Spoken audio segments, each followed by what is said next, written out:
we forget, but some of our great presidents, Franklin Roosevelt, Abraham Lincoln, Dwight D. Eisenhower, were actually nominated in conventions composed of superdelegates.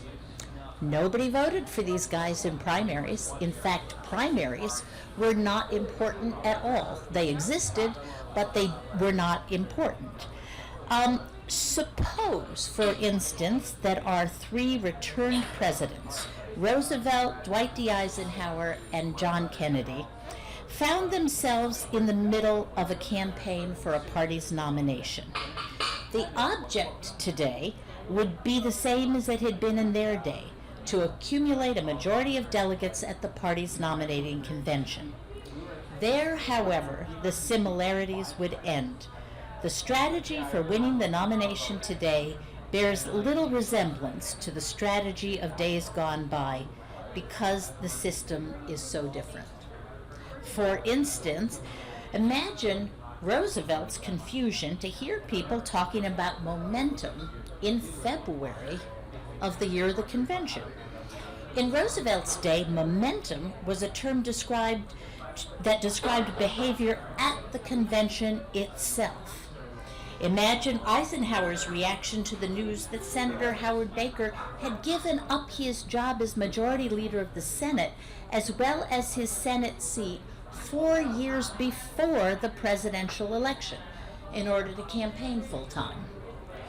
And imagine how all of these men would react to a Democratic primary race in which two senior Democratic senators, Joe Biden and Chris Dodd, who between them had logged 70 years in the United States Congress, were never seriously considered for their party's nomination because all the attention and energy were consumed by a former First Lady and a first-term African-American senator. So the point here is that the electoral college race, the general election, is still very much the same as it has been throughout our history. But between 1968 and 1972, the Democratic Party was part and parcel of a huge reform system, a reform of the nomination system. The proximate cause of those reforms was the feeling on the part of anti-war Democrats and women and minorities that the old system cut them out of the action. That the old system, famously categorized as old white men chomping cigars in smoke-filled rooms, was simply not representative of the party and what the party was becoming. So between 1968 and 1972 and then 1976, a whole series of commissions were appointed in the Democratic Party, and I write about these in the book and who the players were and what they were thinking about.